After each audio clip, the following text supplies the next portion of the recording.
ফাজা আবু বকরিন ও রাসূলুল্লাহ সাল্লাল্লাহু আলাইহি ওয়াসাল্লাম রাসু আলা ফাখিজি, তখন আবু বকর সিদ্দিক রাদিয়াল্লাহু তাআলা আনহু আসলেন মেয়ের কাছে। সেই সময় রাসূলুল্লাহ সাল্লাল্লাহু আলাইহি ওয়াসাল্লাম তাঁর মোবারক মাথা রেখে শুয়েছিলেন আলা ফাখিজি, বলছেন মা আয়েশা আমার রানের ওপর। তাহলে স্ত্রীর রানের ওপর, রানকে বালিশ করে বা রানের ওপর মাথা দিয়ে শোয়া এটা ভালো কাজ, বরং এটি দাম্পত্য জীবনে একটি সুন্নাহ, দাম্পত্য জীবনে যে সুন্নাহ, এবং এর মাধ্যমে সম্প্রীতি ভালোবাসা বৃদ্ধি পায়। জি, পক্ষান্তরে আজকাল সোশ্যাল মিডিয়ার ফিতনার যুগে কে কাকে পুছে, দুইজনে দুটো মোবাইল নিয়ে ব্যস্ত, ও ওর দিকে তাকায় না, ওর দিকে তাকায় না, যতক্ষণ চোখ বন্ধ হয়নি, যতক্ষণ চোখ বন্ধ হয়নি আচ্ছা বসে ছিল, শুয়ে গেল, তারপরও মোবাইল, ওর কাছে একটা মোবাইল, এর কাছে মোবাইল, ওর মোবাইল দেখছে, ওর মোবাইল দেখছে, ওই দেখতে দেখতে দেখতে কখন যে ঘুম আসলো কিচ্ছু জানে না, না দুয়া না জিকির আজকার। আউযুবিল্লাহ, আউযুবিল্লাহ, আল্লাহ হেফাজত করে।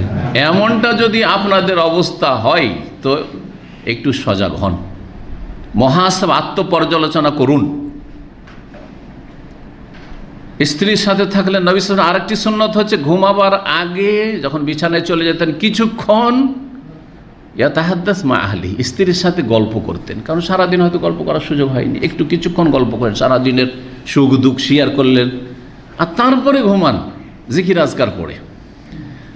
ব্যাচেলার আছেন, প্রবাসে আছেন, ঠিক আছে স্ত্রী নেই, কিন্তু তারপরেও যে আপনি মোবাইল নিয়ে টিপতে থাকবেন, ঠিক লাইট বন্ধ হলো, তারপরে কিছু টিপলাম, তারপরে ঘুমিয়ে গেলাম অচেতন অবস্থায়, জানি না যে কী অবস্থায় ঘুমাইলাম, ভালো দেখে ঘুমাইলাম না মন্দ দেখে, আমার সামনে সেই সময় এখানে মন্দ ছিল না ভালো ছিল। আউযুবিল্লাহ। তাহলে আপনার জিকির আজকার কোথায়? আজকার নম, নিদ্রার পূর্বের জিকির দোয়া কোথায়? আর জিকির আজকার করে যদি না ঘুমান তাহলে আপনার এই ঘুমের অবস্থায় কি করে আপনি বরকত হাসিল করবেন, কি করে আপনি নিরাপদ থাকবেন? কারণ সারা দিনের যে জিকির আজকারগুলি রয়েছে, সে সকাল সন্ধ্যার জিকির আজকার হোক, আর 5 ওয়াক্ত ফরজ সালাতের পরে জিকির আজকার হোক, আর ঘুমাবার আগে আর ঘুম থেকে উঠে জিকির আজকার হোক, এগুলি মানুষের জন্য প্রোটেকশন। ভালো করে শুনে রাখেন, আখেরাতের নেকির কথা রাখেন এখন, কারণ ওইটা তো মনে করছেন যে ধার, ওই এমন ব্যাংকের ব্যাংক যে ব্যাংকের চেক ক্যাশ হবে ওই আখেরাতে গিয়ে, তাই না? বুঝতে পারছেন না আমার কথা? যার ফলে লোকেরা আগ্রহী না যে জিকির আজকার পড়লে যে মহা পুরস্কার, ওয়াযাকিরিন আল্লাহ কাসীরা ওয়াযাকিরাত আ'আদাল্লাহু লাহুম মাগফিরাতান ওয়া আজরান আযীমা। যারা আল্লাহর জিকির আজকার বেশি বেশি করে তাদের জন্য আল্লাহ পুরস্কার কি বলছেন, মাগফিরাতান ক্ষমা আল্লাহ প্রস্তুত রেডি রেখেছেন, এবং আজরান আযীম মহা পুরস্কার আল্লাহ রেডি রেখেছেন জান্নাতের আকারে। সুবহানাল্লাহ।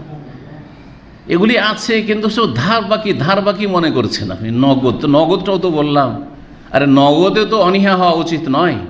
নগদ সেটা হচ্ছে যে আপনি যদি জিকির আজকার করে ঘুমান সারা রাত নিরাপদ, মানুষ শয়তানের অনিষ্ট থেকে আর জিন শয়তানের অনিষ্ট থেকে। মানুষ দুশ্মন আছে, জিন দুশ্মন আছে, সমস্ত দুশ্মনের অনিষ্ট থেকে, পোকামাকড়ের অনিষ্ট থেকে হেফাজতে থাকবেন।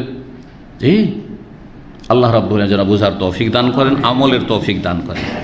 সংশোধনের প্রয়োজন রয়েছে, শুধু জানছেন অনেকে কিন্তু সংশোধন নেই। আল্লাহ যেন আমাদেরকে সংশোধন করার তৌফিক দান করেন।